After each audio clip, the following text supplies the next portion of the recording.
Y si lo perdieras todo, no poco a poco, como la arena que se escurre entre los dedos, sino todo de una vez, en un único y terrible día. Tu riqueza evaporada, tu carrera desintegrada, tus hijos, la parte más preciosa de tu alma, arrancados de ti, y cuando clamaras a los cielos por una respuesta, por un porqué, lo único que recibieras a cambio un silencio aplastante y profundo ante un sufrimiento sin explicación y un Dios aparentemente ausente. Sobreviviría tu fe o se haría pedazos junto con el resto de tu vida. Esta no es una pregunta hipotética, la pregunta que define la vida de un hombre que enfrentó exactamente eso.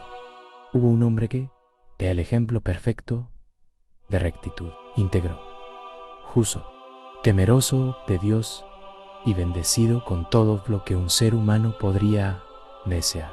Y fue exactamente por su perfección que el cielo permitió que el infierno desara sobre él. La historia de Job sobre un pecador siendo castigado es la historia aterradora e inspiradora de un hombre justo siendo probado, no para revelar su fracaso, sino para demostrar la autenticidad de su fe. Es un viaje, lleva de los campos fértiles de la bendición al montón de cenizas de la desesperación, y nos obliga a confrontar la pregunta más difícil de todas. La fe verdadera depende de las circunstancias, de sobrevivir a ellas.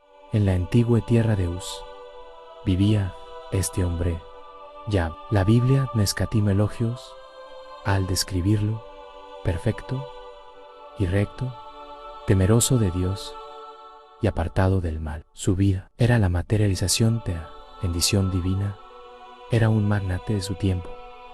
Poseía 7,000 ovejas, 3,000 camellos, 500 yuntas de bueyes y 500 asnas. Su casa estaba llena de siervos y su reputación a tan grande que, considerado el hombre más rico y importante de todo el Oriente. No era solo rico, era un pilar de su comunidad, un ejemplo de éxito.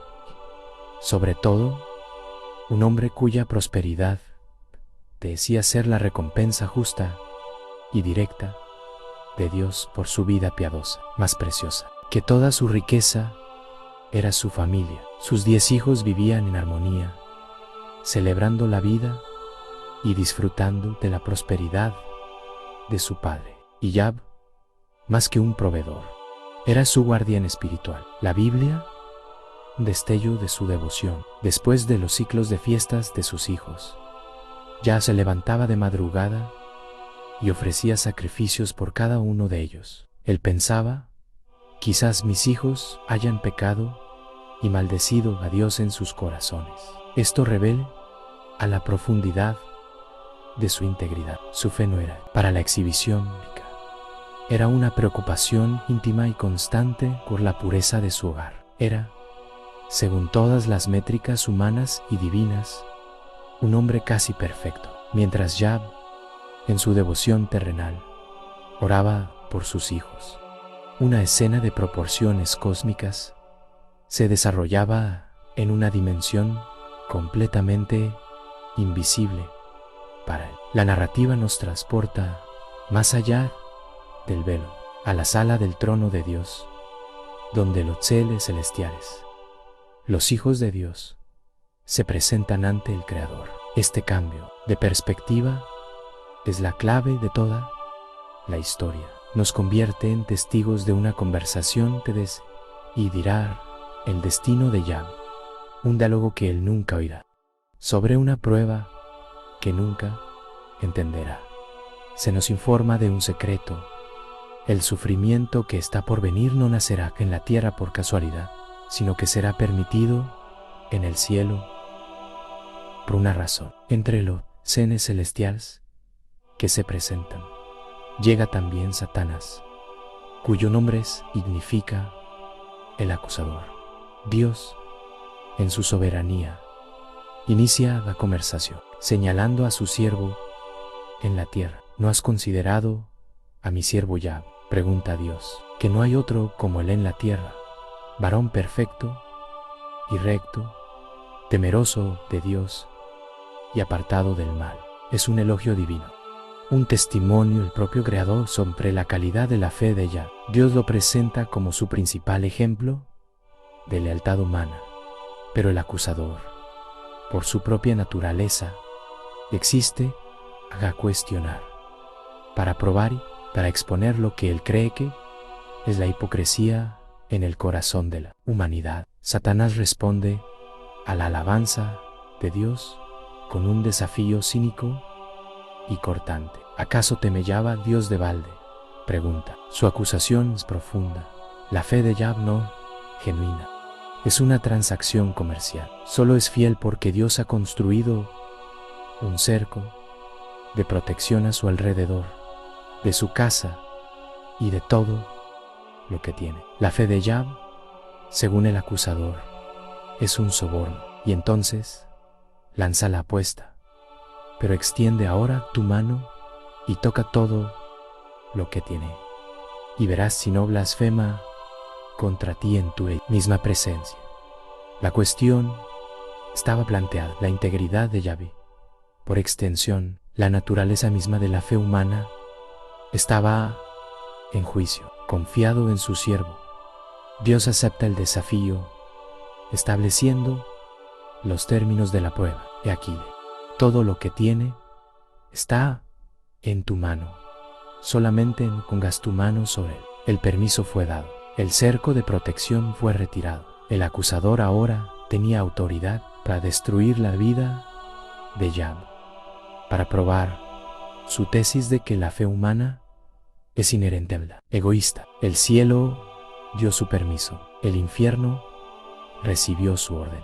Y en la tierra de Uz, Yahvé, un hombre justo y completamente ajeno al drama cósmico, continuaba su día, a punto de convertirse en el epicentro de una tormenta de sufrimiento diseñada para arrancar su fe de raíz. La historia comienza en un día como cualquier otro, un día de bendiciones y rutina en la vida de Yahvé. Sus 10 hijos, como de costumbre, celebraban la vida en la casa del primogénito. Yahvé, como siempre, cuidaba de sus familias inocentes. La paz se rompe con la llegada de un mensajero. Corre con el terror estampado en los ojos y se derrumba ante ella. Sus palabras salen atropelladas, pintando una escena de violencia súbita. Los sabeos atacaron mientras los bueyes araban y las asnas pastaban cerca.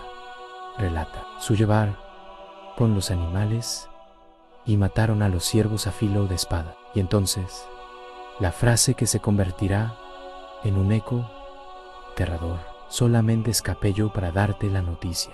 Imagina el shock inicial de Yahvé: una pérdida financiera masiva, la muerte de hombres leales, un acto de guerra bárbaro y sin provocación. Pero antes de que la realidad de la pérdida pudiera asentarse, la pesadilla se intensificó mientras aún hablaba. La Biblia enfatiza el ritmo impecable. Llegó otro siervo. La calamidad no venía en oleadas, sino como un tsunami. La noticia de este era aún más terrible. Fuego de Dios cayó del cielo, dice, y quemó por completo las ovejas y a los siervos. Esta pérdida era diferente. No, fue un ataque de saqueadores humanos. Parecía un acto de juicio divino, una catástrofe con la firma del propio cielo. 7,000 ovejas, una fortuna en lana y carne, y más siervos, todos consumidos por un fuego inexplicable. Y el estribillo se repite, cada vez más siniestro: solamente escapé yo para darte la noticia.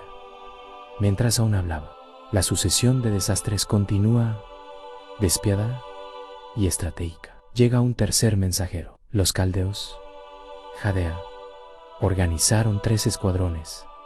Atacaron. Los camellos se los llevaron y mataron a los siervos a filo de espada. Los 3,000 camellos, la principal fuente de su riqueza y prestigio, el pilar de su imperio comercial, desaparecieron en cuestión de minutos por 3 frentes diferentes, enemigos del sur. fuego del cielo y enemigos del norte. Toda la riqueza de Yahv, acumulada a lo largo de una vida de integridad, fue sistemáticamente aniquilada. Y una vez más, la frase final perfora el aire. Solamente escapé yo para darte la noticia. Medras aún hablaba. El cuarto y último mensajero llega, y con él el dolor siente lo material, golpea el corazón, el velado. Este siervo no habla de rebaños ni de riquezas. Su voz tiembla al relatar la tragedia fral. Tus hijos y tus hijas estaban celebrando en la casa del hermano mayor. Comienza. De repente, un viento muy fuerte vino del desierto y azotó las 4 esquinas de la casa. Se derrumbó solo hace una paz y el silencio ensordecedor antes de la devastadora conclusión. Todos están muertos. Solamente escapé yo para darte la noticia.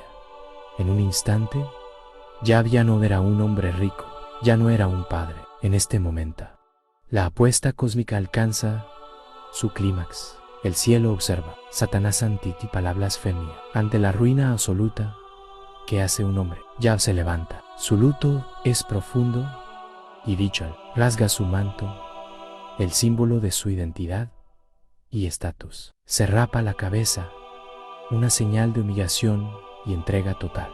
Y entonces hace lo que nadie esperaba. No levanta el puño cerrado al cielo. No grita contra la injusticia. Se inclina, se postra, con el rostro en el polvo. El hombre que lo perdió todo asume una postura de adoración. Su primer instinto no fue cuestionar a Dios, sino inclinarse ante del polvo de su dolor. Su voz se eleva, no con una maldición, sino con una de las más profundas declaraciones de fe más pronunciadas. Desnudos herí del vientre de mi madre, y desnudo volveré allá.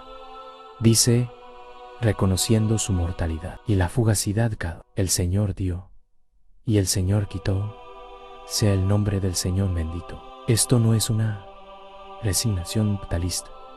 Eso que elogí a radical afirma la soberanía absoluta de Dios, tanto para dar como para quitar. Se niega a permitir que sus circunstancias dicten su adoración. La Biblia entonces nos da el veredicto divino sobre este momento. En todo esto no pecó Yahv, ni atribuyó a Dios despropósito alguno. En la corte celestial, el argumento cínico de Satanás fue pulverizado. Su tesis de que la fe de Yahvé era superficial, una mera respuesta a las bendiciones, resultó ser falsa. El hombre justo, despojado de todo lo que amaba, eligió bendecir en lugar de maldecir. La primera batalla por el tema de Yahvé fue ganada. Dios tenía razón sobre su siervo, pero el acusador no se da por vencido fácilmente. Una derrota solo lo inspira a profundizar su ataque. La prueba estaba lejos de terminar, y su próxima acusación sería aún más íntima y cruel. Planteando la pregunta, ¿puede un hombre mantener la fe?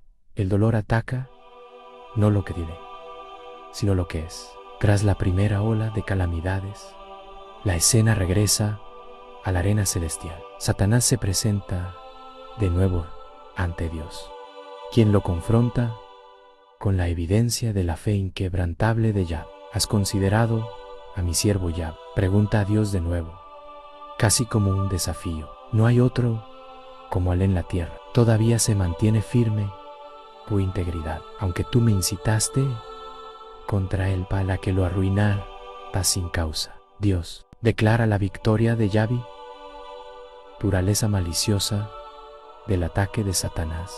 La fe del hombre justo resistió, pero el acusador, experto en encontrar fisuras, se niega a admitir la derrota y prepara su segundo y más cruel argumento con un cinismo afilado.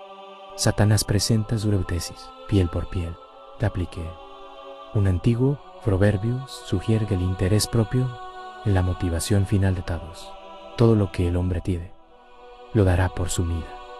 La acusación sutil y grosa, Yadra, soportó la pérdida de sus bienes, incluso de sus hijos, porque su propia salud, su propio bienestar físico, fue preservado. Su fe, argumenta Satanás, aún no ha sido verdaderamente probada, pero extiende ahora tu mano, desafía y toca su hueso y su carne, y verás si no blasfema contra ti en tu misma presencia. El objetivo ahora no es lo que ya posee, sino lo que Él es.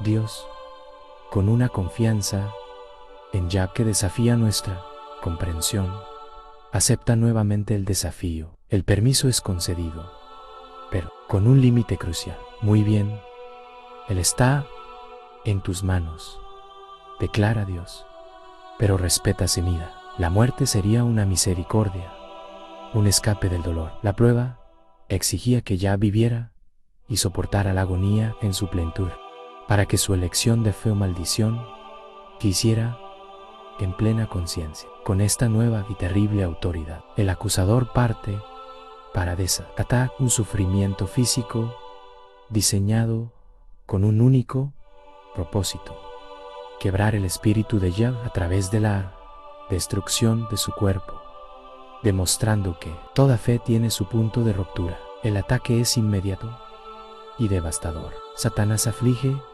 a Yah con una sarna maligna, llagas purulentas y dolorosas que cubren cada centímetro de su cuerpo, desde la planta de los pies hasta la coronilla de la cabeza. Imagina la agonía física impecable.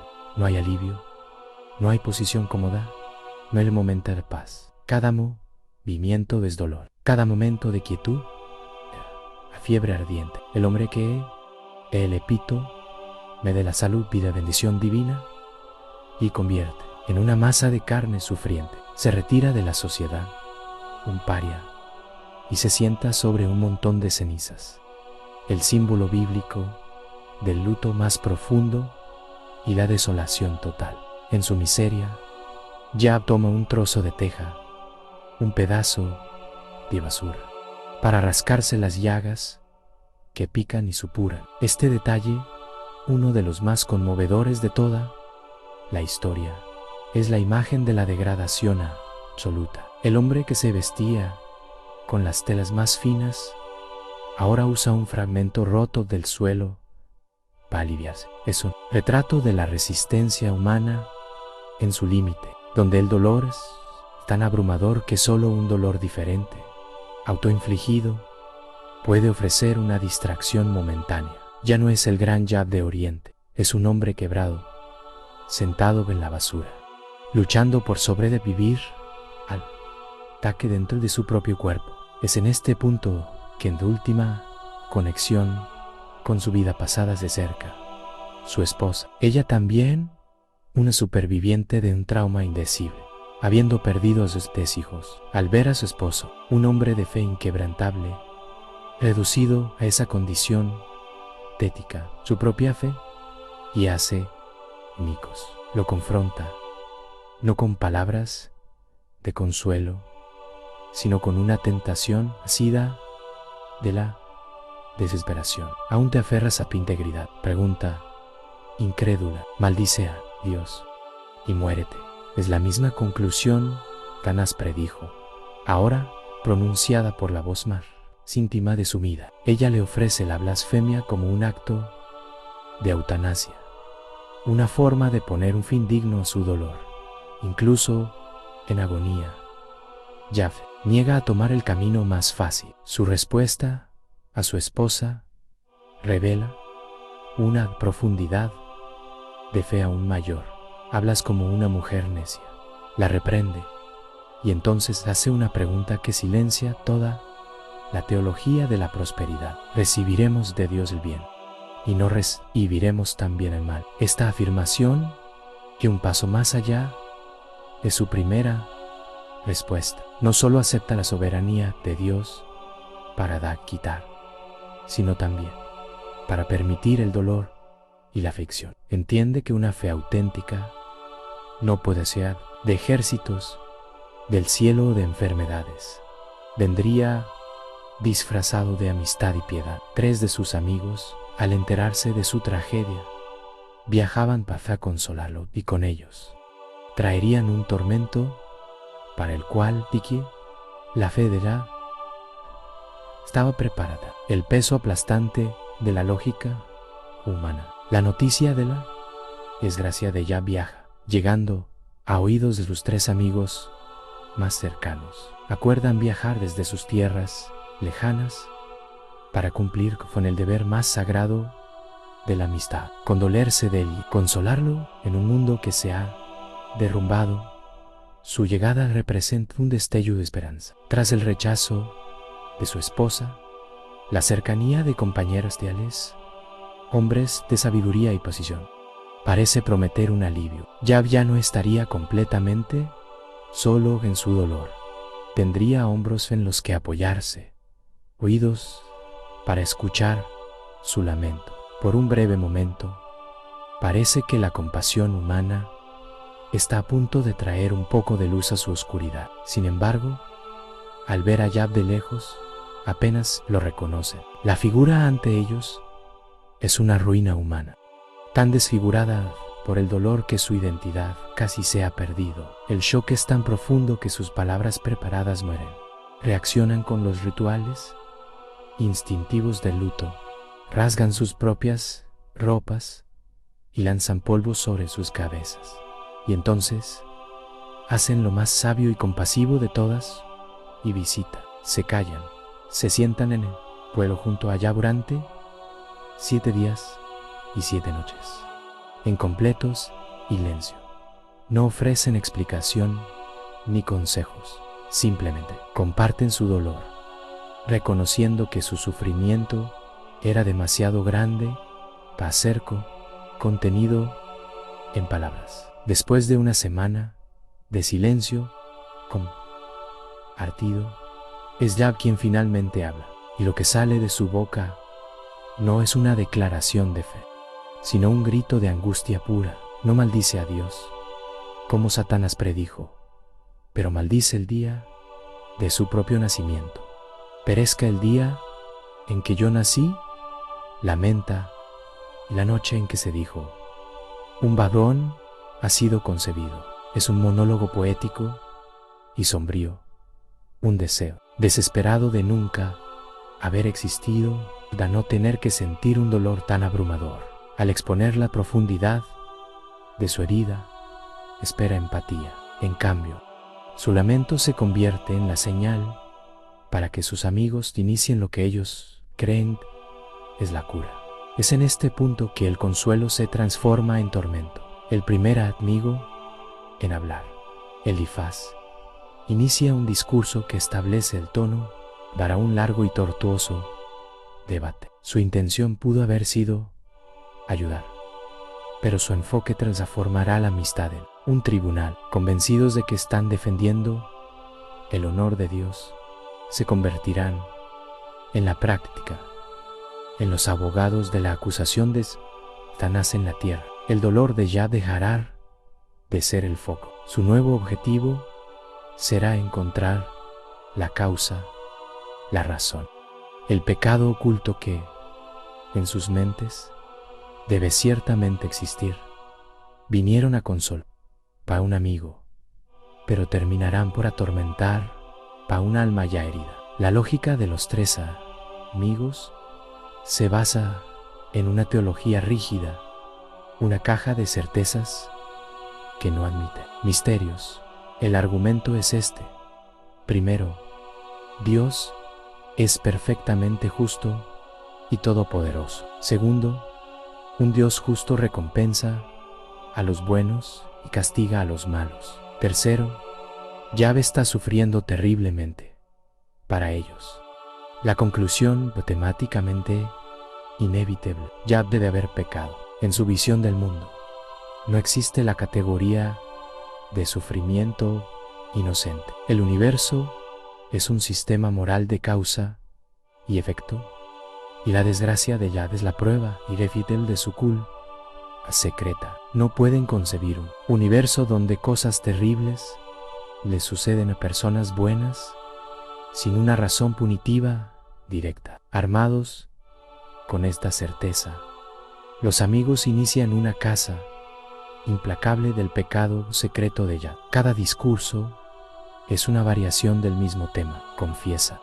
Yad, bajo el disfraz de consejo espiritual, lo acusan de todo tipo de maldad. Quizás fue cruel con los pobres, quizás fue arrogante u riqueza, quizás albergó la iniquidad en su corazón. Transforman su tragedia en una investigación criminal y lo tratan como un acusado terco que se niega a cooperar. El dolor indecible de Yad es ignorado.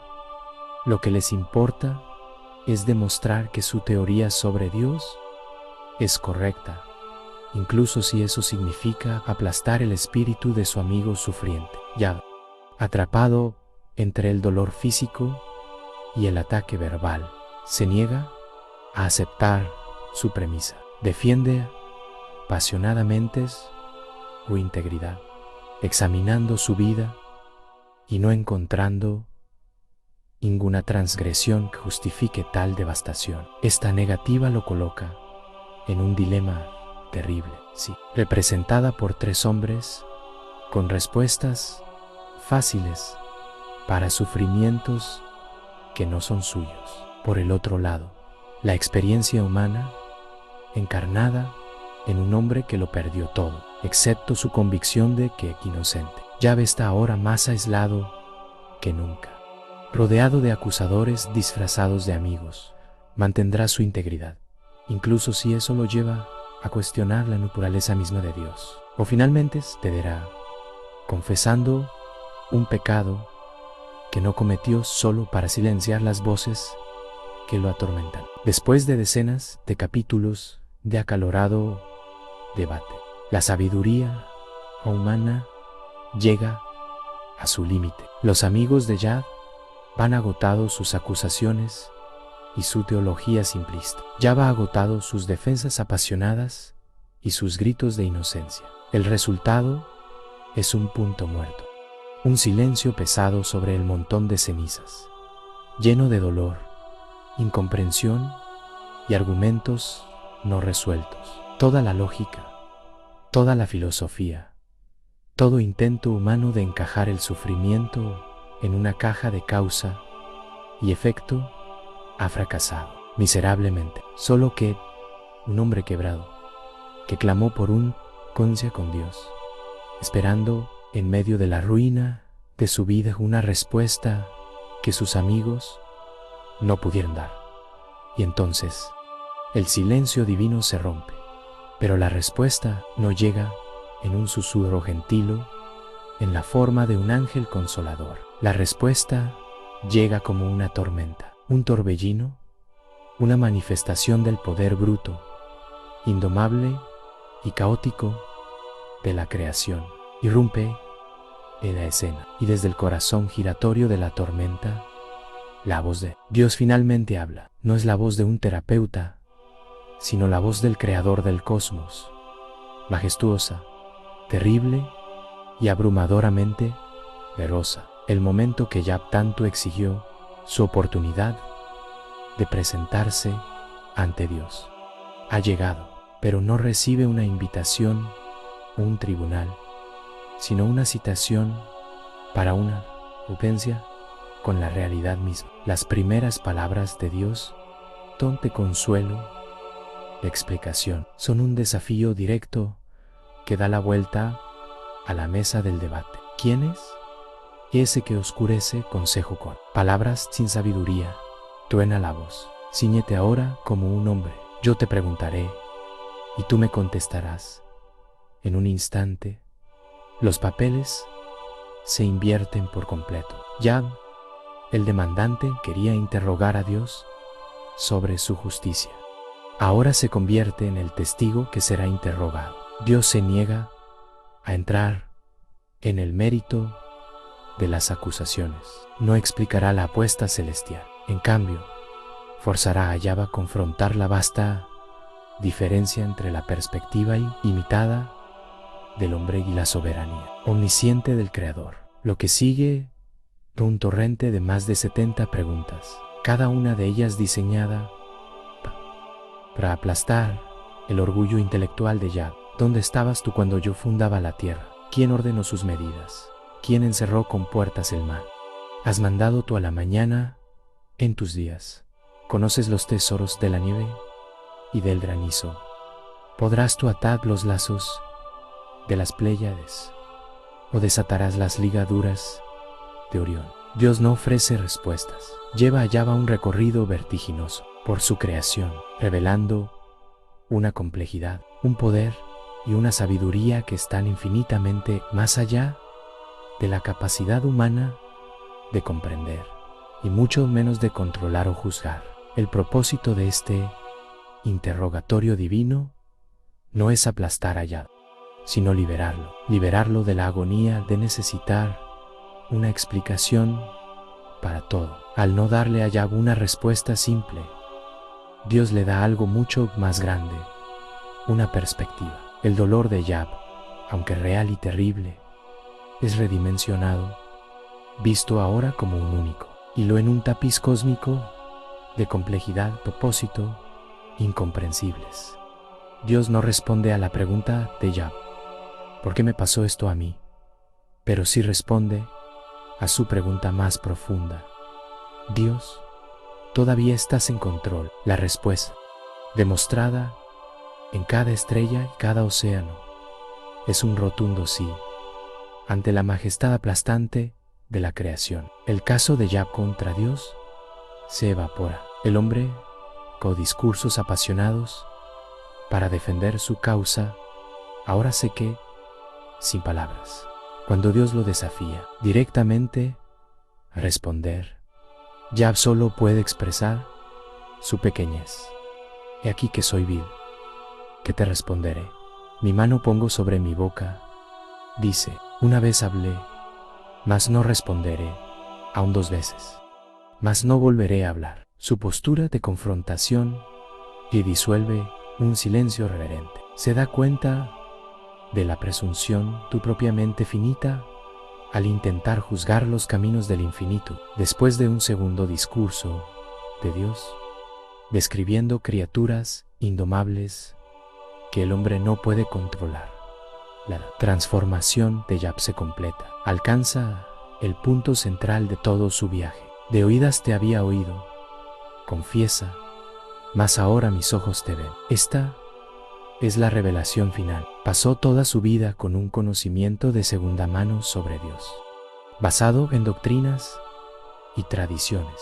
Ahora, en el fondo del pozo, en el corazón, tormenta, tuvo un encuentro directo y personal, la presencia viva y majestuosa de Dios. Y esa experiencia transformó todo, haciendo que su necesidad de respuestas fuera irrelevante ante la realidad de la revelación. Con esta confesión, la prueba espiritual de Yahvé termina. Se arrepiente, no de un pecado oculto que causó su sufrimiento, sino de su propia ignorancia y orgullo al cuestionar para un Dios cuyos caminos son inescrutables. No recibió las respuestas que exigía, pero encontró lo que su alma realmente necesitaba, la presencia manifiesta de Dios. Su fe no fue quebrada por el fuego, fue purificada.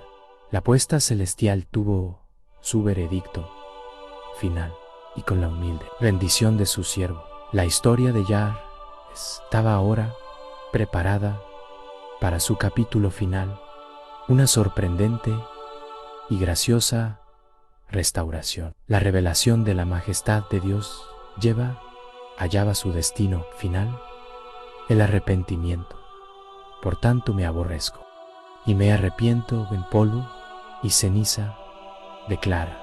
Es fundamental entender la pureza de este arrepentimiento. Yahvé no está confesando pecados ocultos que causaron su calamidad, como insistían sus amigos. Tenía razón al defender su integridad. Se arrepienta de algo más profundo, su presunción. Se arrepiente de haber hablado de lo que no entendía, de cosas de más lo maravillosas.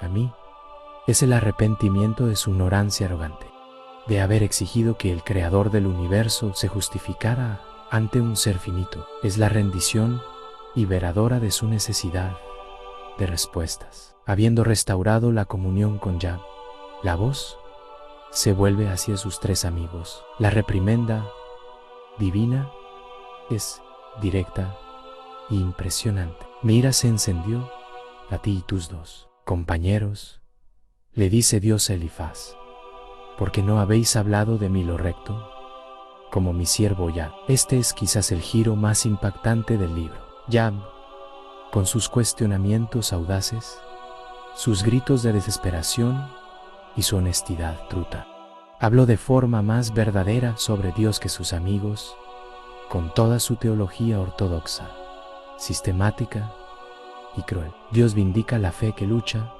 y duda en lugar de la piedad fría que juzga y condena. Dios no los reprende, sino que también les ofrece un camino hacia el perdón. Y ese camino, para su total humillación, pasa directamente por Yah. Les ordena que en un gran sacrificio y que le pidan a Yah, la víctima de sus largos y tortuosos discursos, que ore por ellos, porque de cierto a él atenderé. Declara Dios. Piensa en la ironía. Los sabios, que se veían a sí mismos como defensores de Dios, ahora necesitan intercesión del hombre, al que acusar de ser un pecador oculto para escapar del juicio divino. Dios no declara la inocencia de Yah, lo eleva a una posición de mediador sacerdotal sobre sus propios acusadores. Aquí vemos la evidencia de la transformación completa de Yah. Podría haberse negado, podría haberse deleitado en la humillación de sus amigos y diciendo su los advertí, pero no lo hace. Obedece a Dios y ora por ellos. Este acto de orar por sus verdugos es quizás la prueba final de que su fe fue purificada por el fuego. Es un acto de perdón que libera de cual amargura que pudiera haberle quedado, alineando su corazón con el carácter misericordioso de Dios. Al interceder por ellos, Yah encarna la misma misericordia que un día cuestionó, completando su ciclo de restauración espiritual, incluso antes de que comenzara la restauración material. El texto bíblico marca el punto de inflexión con una precisión impresionante. Y le quitó el Señor la aflicción de Yah. Cuando él hubo orado por sus amigos, es en el momento del perdón, en el acto de gracia, que las compuertas de la bendición se abren sobre él. La restauración es una recompensa por su paciencia, sino una respuesta a su rendición, obediencia final, y a bendición que sigue es una mera devolución del perdido. Es una demostración extravagante de la generosidad de Dios. El Señor le dio el doble de todo lo que había poseído antes. La marea de la calamidad no lo cesó. Se revirtió con una fuerza redoblada. La contabilidad de la restauración deliberadamente específica y abundante. 14,000 ovejas, 6,000 camellos, 1,000 yuntas de bueyes y 1,000 asnas, exactamente el doble de lo que tenía al principio de su historia. Sus parientes y conocidos que lo habían abandonado en su miseria, ahora regresan para celebrar con él, trayendo regalos de plata de oro. El honor de Yah es restaurado públicamente. El hombre que se sentó en cenizas, un paria desfigurado, es ahora elevado a una posición de prosperidad y respeto aún mayor que antes.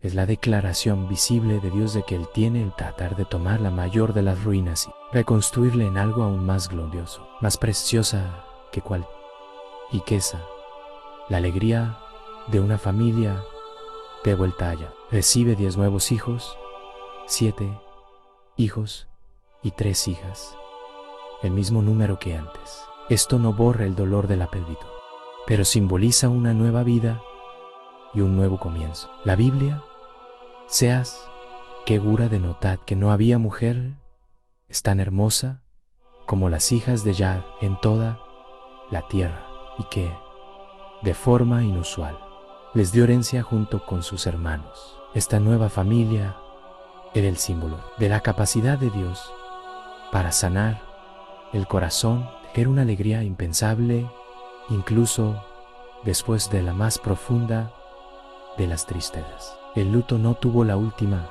palabra. La bendición de Dios sobre Yahvé extiende hasta el final de sus días.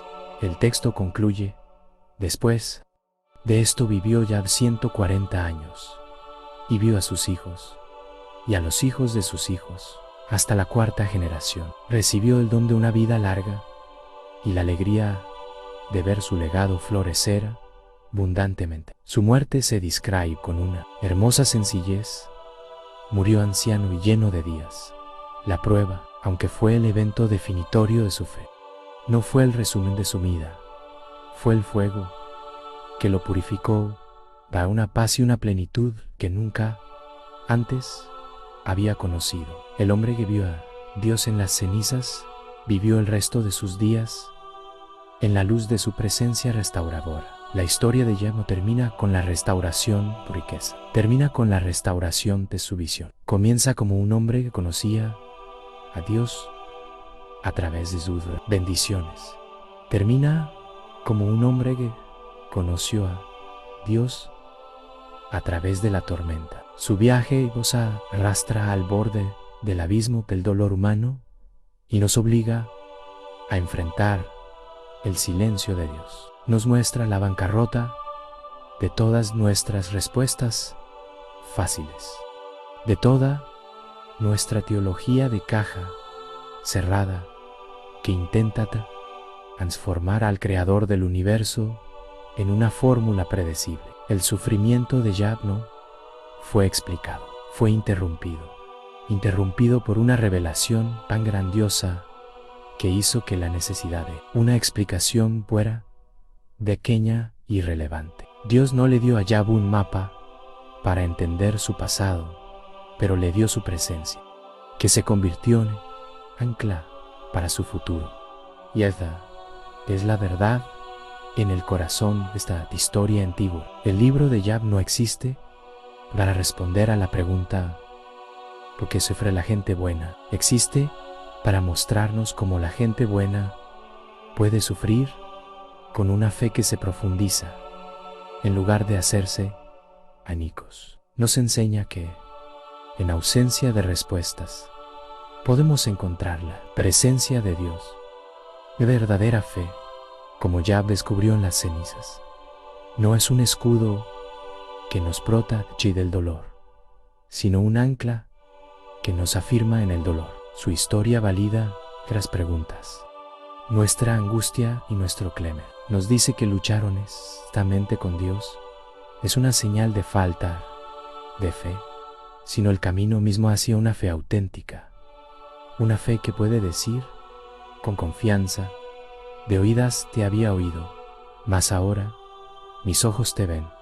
El viaje de Yah y enseña que, incluso en las cenizas de la mayor pérdida, la esperanza puede ser restaurada y el propósito puede ser encontrado. Si esta historia ha hablado tu corazón, suscríbete a nuestro canal para más narrativas que fortalece. Deja tu like para ayudarnos a llegar para más personas y comparte este video con alguien que quizás hoy necesite un mensaje de resiliencia y fe en medio de la tormenta. Queremos escucharte. Comenta abajo qué aspecto de la historia de Yah te implicó más, la profundidad de su sufrimiento con la majestad de la respuesta de Dios. Y dinos también de su necesidad desde inútil.